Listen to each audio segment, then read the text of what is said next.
Él iba a mandar a... ¿Qué hubo? ¿Qué hubo? ¿Qué pasó? Miren, tenemos un maestro excepcional el día de hoy. Totoro, hacia la cámara, por favor. ¿Cómo se llama? Totoro. Así se llama el ¿En serio? gato. Sí, hoy no sé por qué está aquí dando clase. Saluda a los alumnos, Totoro.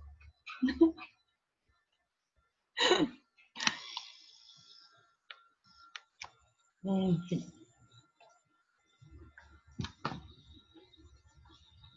Muy bien.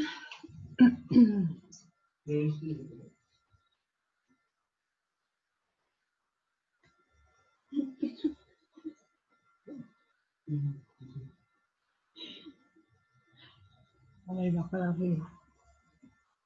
No cortó. No, encima de la compu no. ¡Ah! Mi yogur. Un gato se comió mi yogur.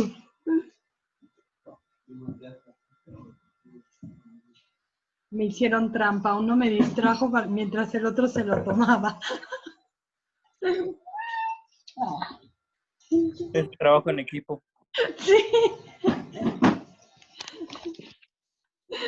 Este me Yo distrajo mientras el otro se lo comió. también estoy trabajando en equipo. Sí. Muy bien.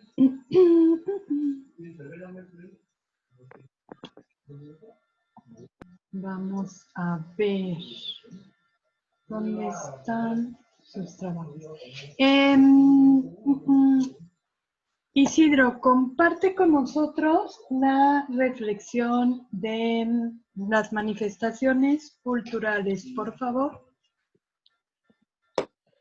Yo digo que siempre tenemos manifestaciones culturales, ¿no? O sea, a lo largo y a lo largo de todo de todo el tiempo hay manifestaciones culturales.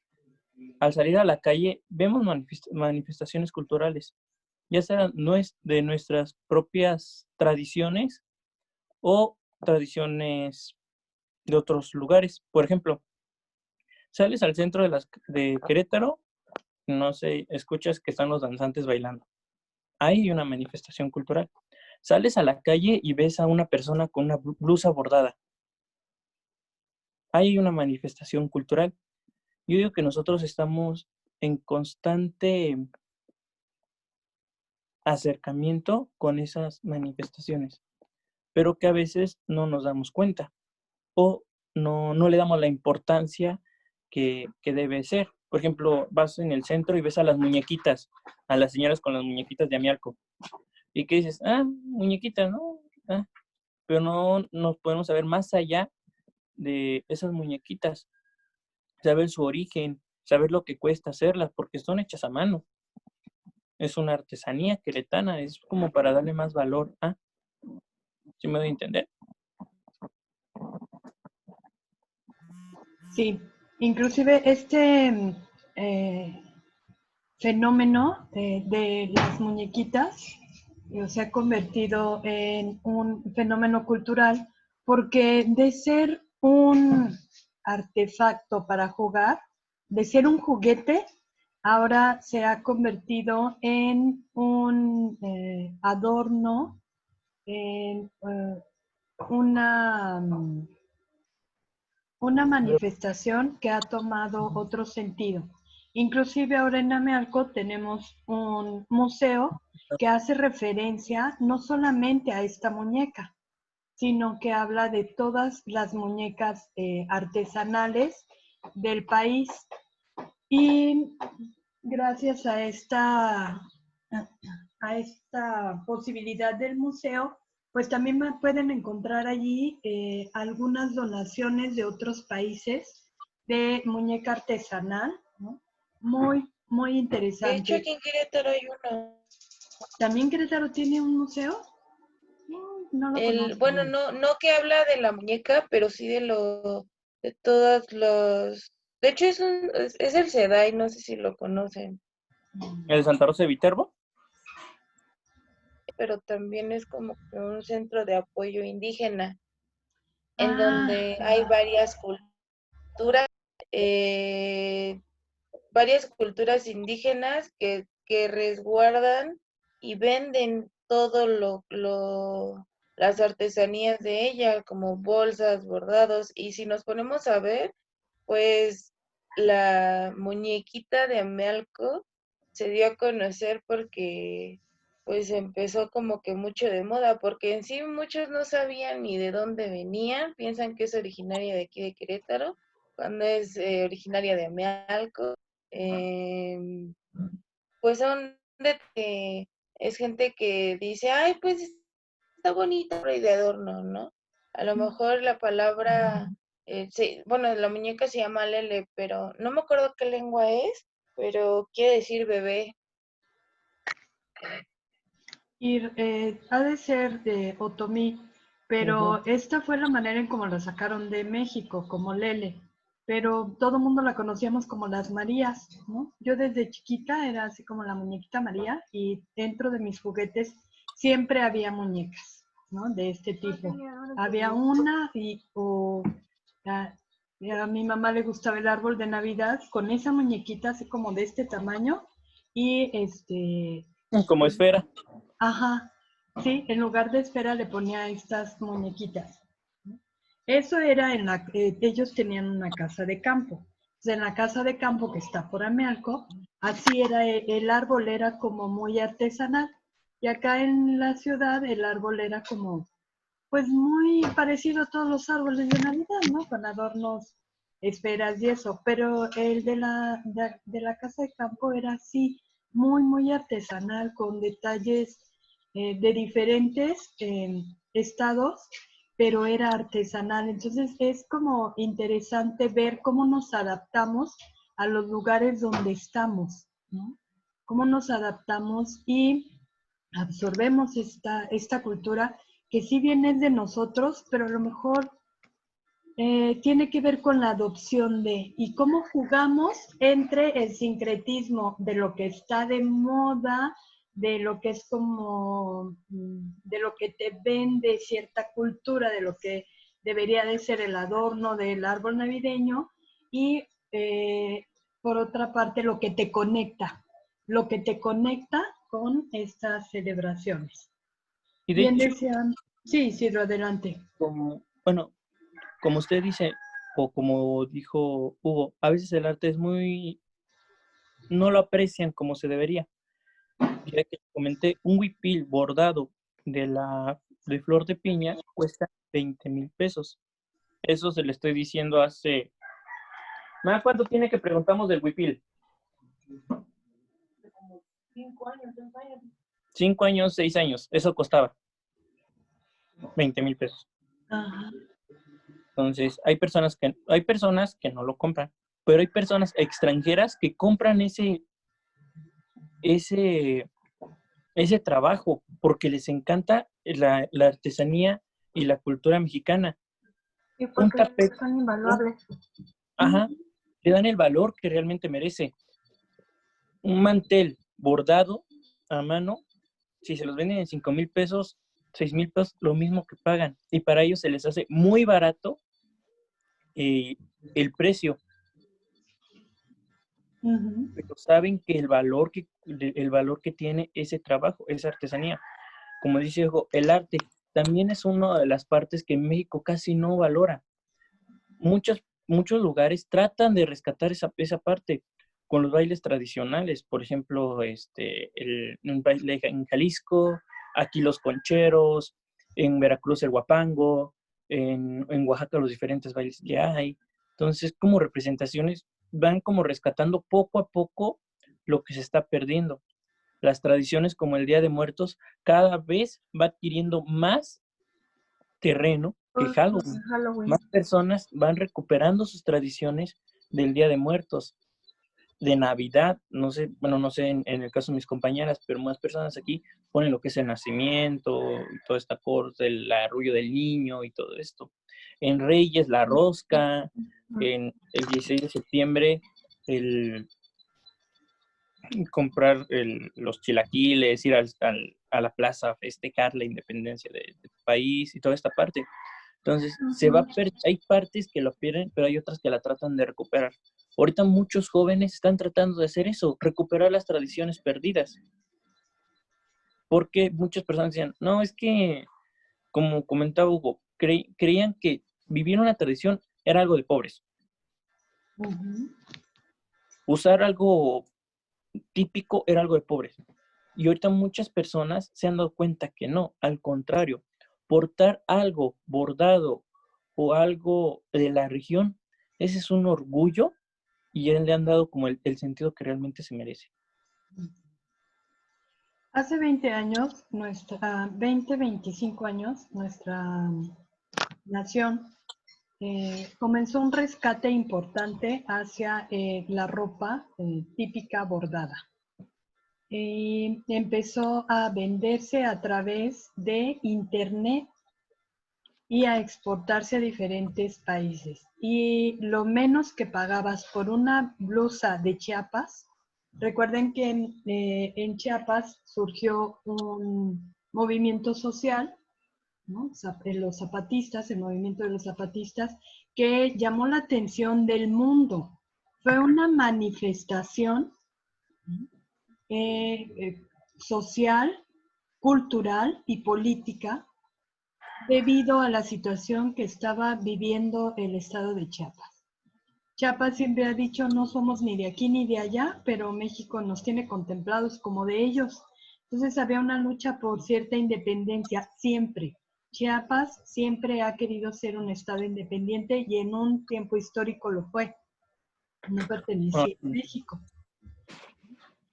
Y ahora pertenece a México, pero pugna mucho por esta parte de lo que representa, lo que es y cómo se manifiesta. Entonces, cuando empieza este movimiento y el mundo voltea a ver a México y el mundo empieza a viajar a Chiapas, a tratar de entender qué estaba pasando, empieza esta cuestión de ver los trajes tan coloridos, tan ricos, y Chiapas, aunque es pequeño, tiene una variedad súper extensa de esta manifestación a través del bordado, la música y la danza. Y entonces, lo menos que te costaba una blusa aquí dentro en México, comprar una blusa de estas blusas chapanecas, eran 600 pesos. Y de ahí lo que pudiera costarte, ¿no? Mientras la ropa china llega y la compras en 100 pesos, 150, o hay maquiladoras muy pequeñas que te venden playeras, blusas, hasta en 50 pesos. Entonces, es como, y no se demerita el trabajo de la maquiladora, ¿no? También es gente de México trabajando y buscando una forma de sustento. Pero sí pasa algo en nuestra cultura que despierta, que llama la atención, ¿no? ¿Qué es lo que está pasando? Y viene el rescate, entonces nacen los institutos indigenistas con la intención del rescate de la cultura, ¿no?, de nuestro país. Y tenemos, pues, algunos de nuestros artistas, cantantes, ¿no?, que han llevado la vestimenta mexicana, pues la han llevado a Europa, donde es muy cotizada, ¿no? Y si vemos el bordado español y el árabe, el bordado mexicano tiene ese tinte, tiene ese sincretismo de la combinación de estas culturas. Son colores muy llamativos y es un trabajo muy interesante. Ok, Dani, compártenos tu reflexión.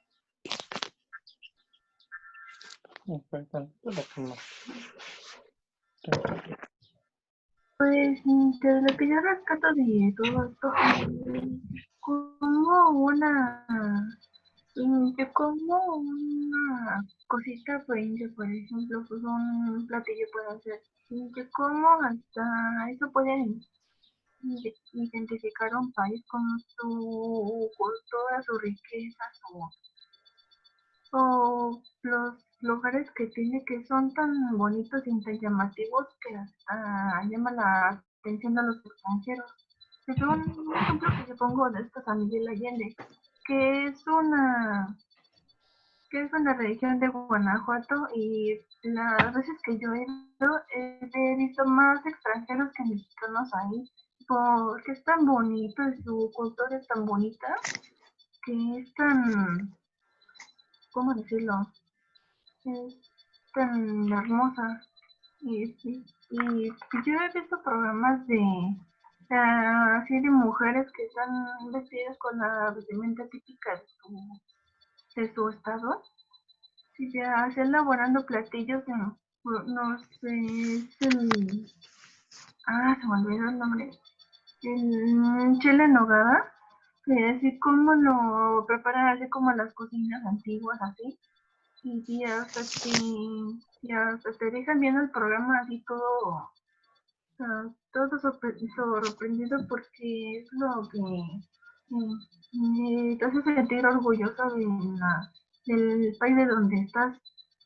Pues yo con solo pensar esas cosas como me siento qué bonito ser mexicano, ¿no? De esta cultura tan bonita que dice, creo que bonito. Ok, muy bien, muchas gracias. Frida, compártenos tu reflexión sobre las manifestaciones.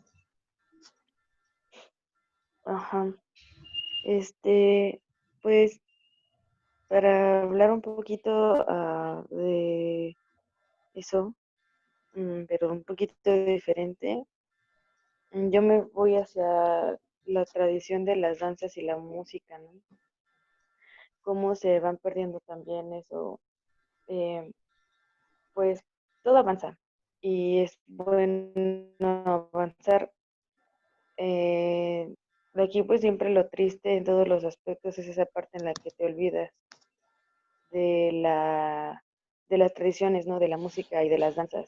México es un país diverso en esas ambas eh, tradiciones o culturas. eh, y pues ya no lo hacemos, ¿no? Solamente lo llegamos a ver o a observar en grupos de ballet folclórico, de danzas, eh, o en ese tipo de espectáculos, pero nosotros ya no lo hacemos, como, no sé, en alguna fiesta, ¿no? Es más fácil bailar otro tipo de música que decir, ay, no sé, ponme el guapango de tal, o qué sé yo, o el son de la negra, o una, algo indígena, algo purépecha, para bailarlo, ¿no? Eh, Digo, a veces hay lugares en los que sí lo hacen, obviamente todavía, en las etnias, por ejemplo. En Michoacán lo hacen bastante y de manera también religiosa. Entonces es padre cómo lo, lo combinan y una cosa lleva a la otra. Aquí, como todos mis compañeros han dicho, pues lo triste es que se va perdiendo y se va olvidando el significado de ello y ya no le damos la importancia a lo mejor de las cosas, ¿no?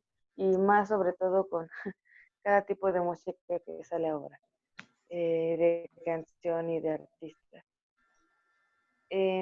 Pero es importante no dejarlo, porque al final de cuentas es cultura general para todos, ¿no? O sea, es como saber sumar también. No sabemos en qué momento a lo mejor vamos a poder tener algún empleo relacionado a eso, una conversación en la que podemos hablar de eso y es padre tener que contestar y relacionarte con más gente sabiendo eso y defendiendo lo que tienes en México o en tu estado en donde vives, que no decir nada.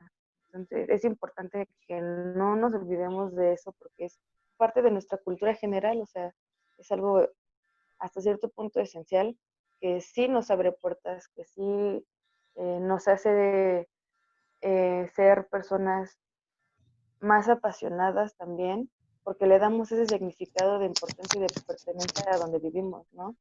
en mi persona, yo que soy de Morelia, o sea, cuando yo hablo de Morelia es como, no sé, o sea, es mi top, ¿no? O sea, yo puedo hablar y decir muchísimas cosas y es increíble, porque le das ese sentido, ¿no? De amor y de respeto y de tus orígenes y te sientes parte de ello.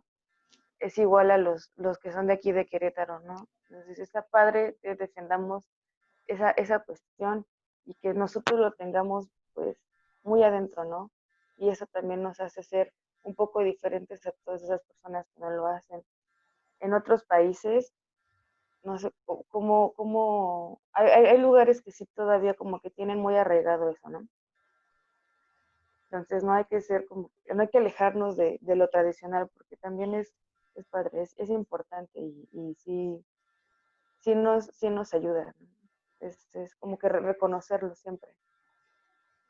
Ok, gracias. Fíjense que es curioso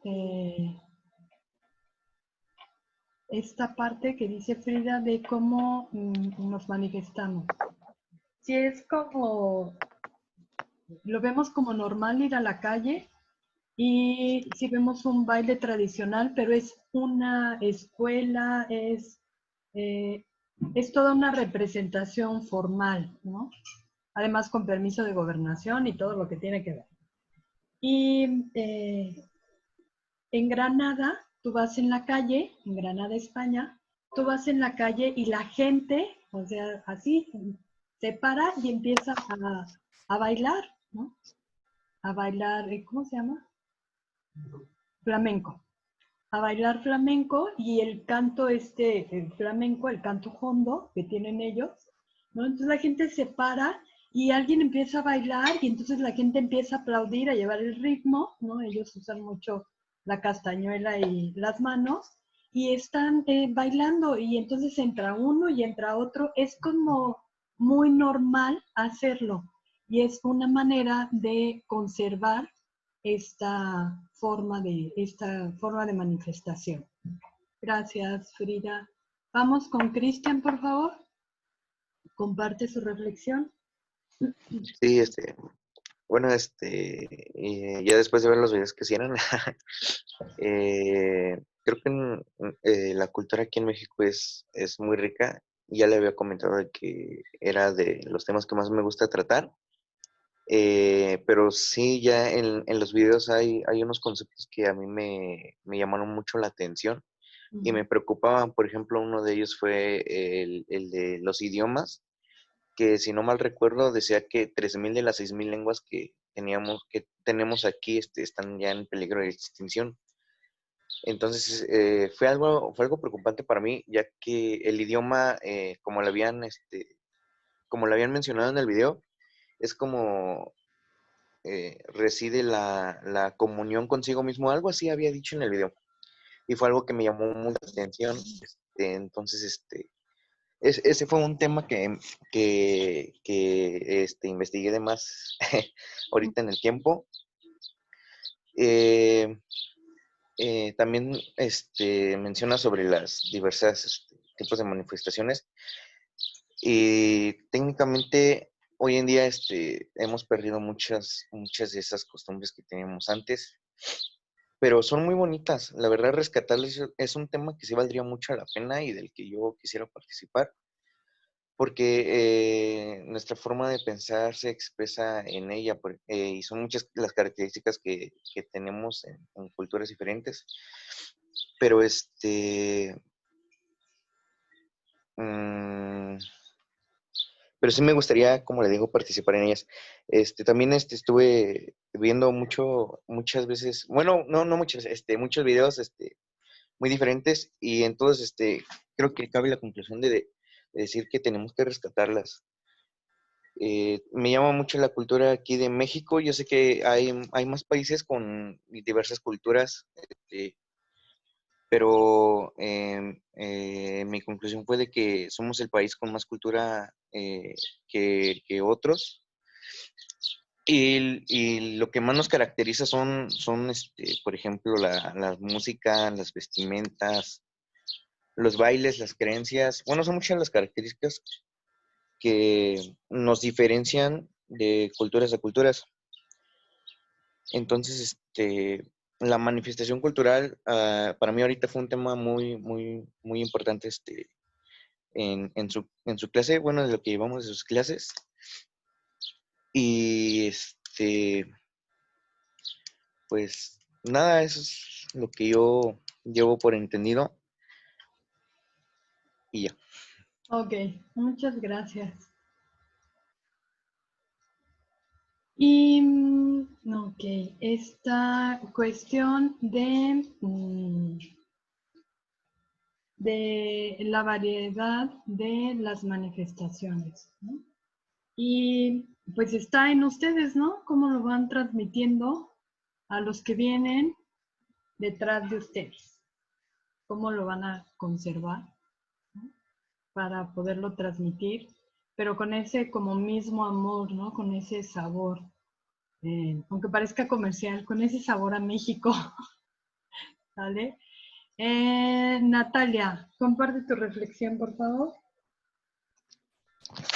Bueno, pues como por ejemplo en las distintas naciones que tiene México, o sea, de que hay manifestaciones culturales con las cuales cada persona se identifica o cada, sí, o cada región, o que son como por ejemplo las fiestas culturales, comidas típicas, trajes característicos, la música.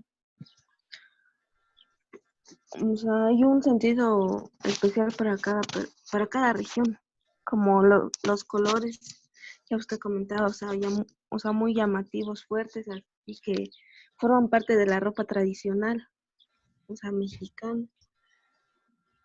Y las fiestas mexicanas, o sea, son el reflejo de la rica herencia cultural prehispánica y el fervor religioso. Sí. También la música forma pues parte de la cultura, ¿no? Que se nutre de modos de vida de diversos, o sea, como contextos culturales diferentes como sus modos y creencias. La gastronomía, o sea, como los platillos que forman parte de las tradiciones culinarias y que derivan tanto de la cocina mesoamericana como de la europea. Las artesanías, que son expresiones culturales que trascienden generacionalmente y transmiten formas de ver y entender el mundo. Como la diversidad cultural establece que todos los pueblos del mundo tienen como derecho a preservar la cultura, a practicar sus costumbres, tradiciones, creencias o ideas de lo que hacen, o sea, como únicas. No. Y también estaba de que México es uno de los 37 países en el mundo en donde aún se expresan más de 60 lenguas indígenas. En la Casa de las Palabras vivimos todos los de antes y los de ahora, que, o sea, que nos quedamos para siempre en el futuro. Y, Ok.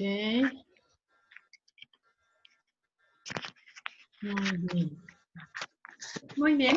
Pues les agradezco mucho a todos su participación. Subí a su Classroom un artículo científico de lo que es un ensayo. Me gusta ese artículo porque los va guiando y les va poniendo ejemplos para empezar a escribir ensayos. Una vez que entra uno a la universidad y lo que siga de la universidad, que yo espero que a ustedes les apasione y siga especialidad, maestría, doctorado, postdoctorado, primero Dios, que todo les guste mucho estudiar, y todas las actualizaciones, diplomados que puedas hacer a partir de la universidad, se pide que escribas a manera de ensayo. Si escribes una tesis, si haces un reporte de investigación, si haces un reporte de lectura, todo esto es a través de ensayos. ¿Por qué lo hacemos a través de ensayo? Porque el ensayo debe de reflejar el análisis profundo del tema que vas a tratar. ¿Qué es importante para el ensayo? Que definas bien el tema que vas a tratar. Que no agarres un tema, ¿no?, y te extiendas y te pierdas y pases de un tema a otro o entres en detalles que no era pertinente analizar. Entonces, cuando aterrizamos el ensayo, ¿no?, hablamos de un tema en específico que nos permite comunicarnos con el otro y expresar varias ideas.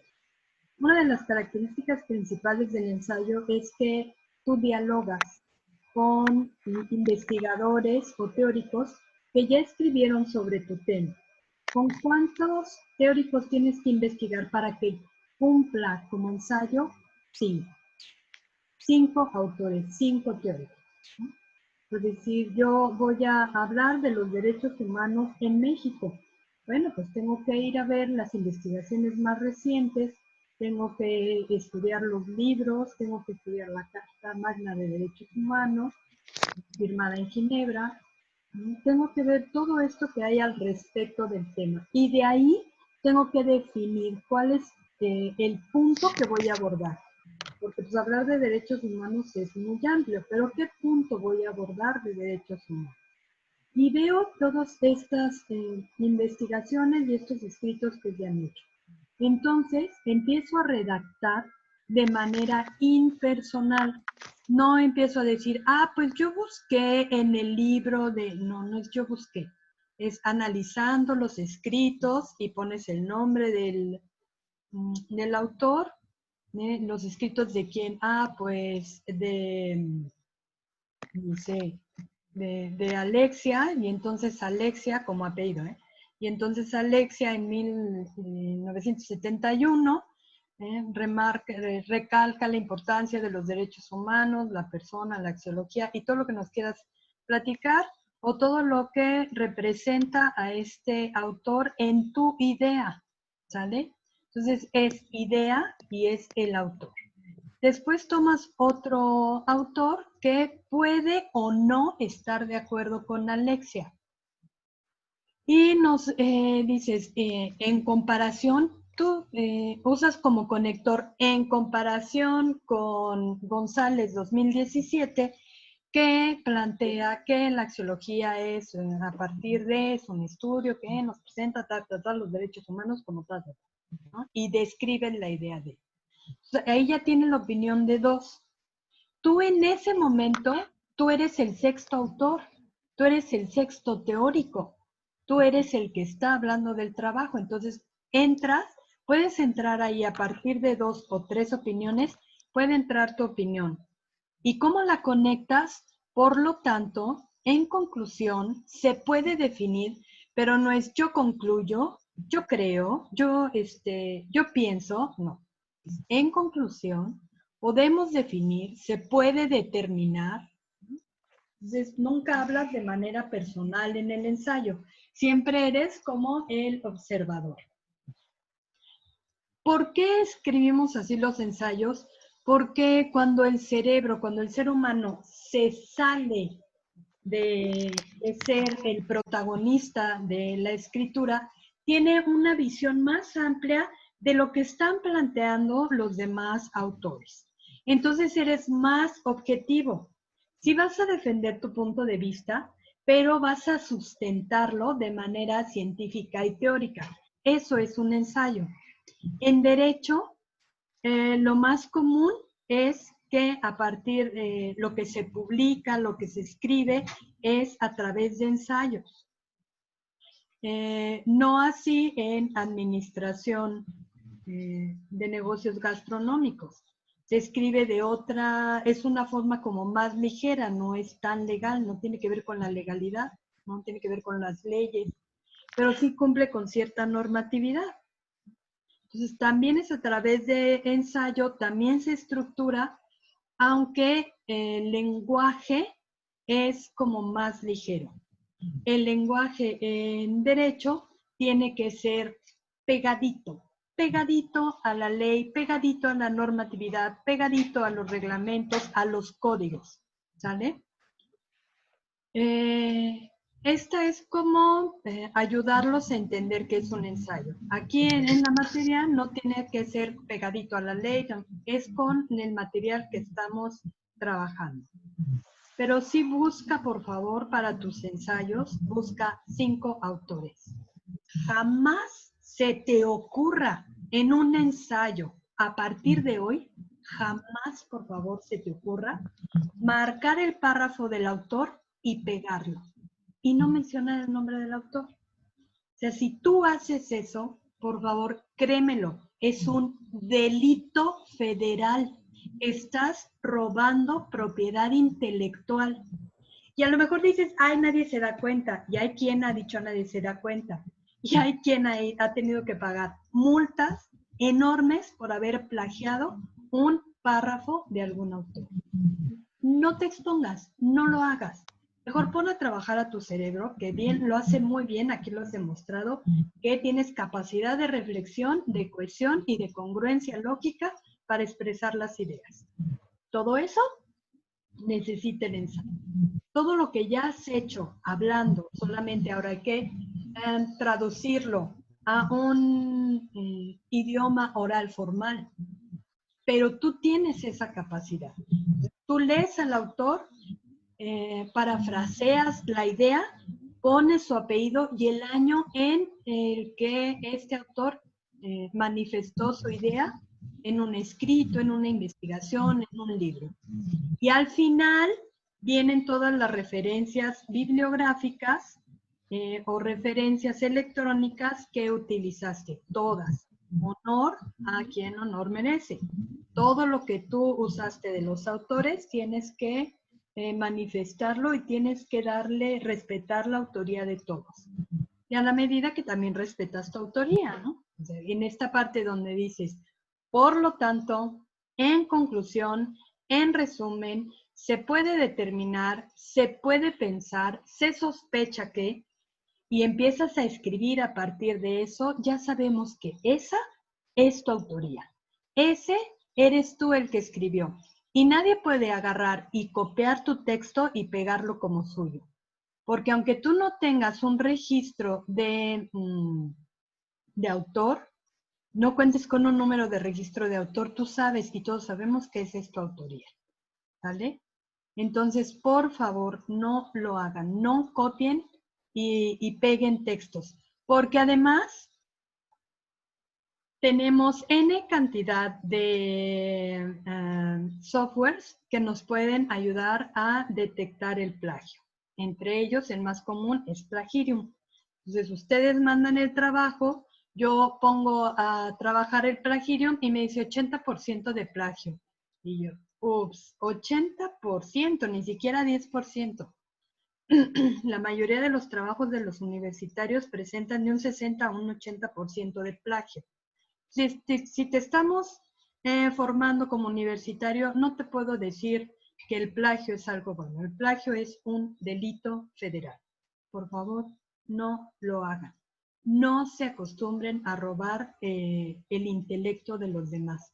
Ustedes lo están viendo. El intelecto cuesta. Ustedes están invirtiendo en intelecto. Ustedes no pagan una calificación en la universidad.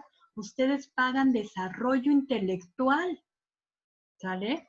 Entonces, no es justo que alguien que se cree más vivo venga y se robe lo que tú creaste y lo presente como suyo para una calificación, para aprobar una materia o para lo que sea. O sea, no es una verdad. ¿Vale? Entonces, todo lo que está en sus trabajos a partir de este momento debe llevar sustento científico, teórico, y debe de venir referenciado. Les voy a subir también junto a este documento lo que es el manual de APA, donde les menciona cómo hacer sus referencias para que cumplan. APA, el normal de APA es una norma, es una normatividad de escritura que se usa en toda América. Entonces, vamos a usar esta norma para poder hacer las referencias, tanto en corto dentro del escrito como las referencias finales. Acostúmbrense a darle formalidad a sus documentos. Ustedes vienen a la universidad por un grado,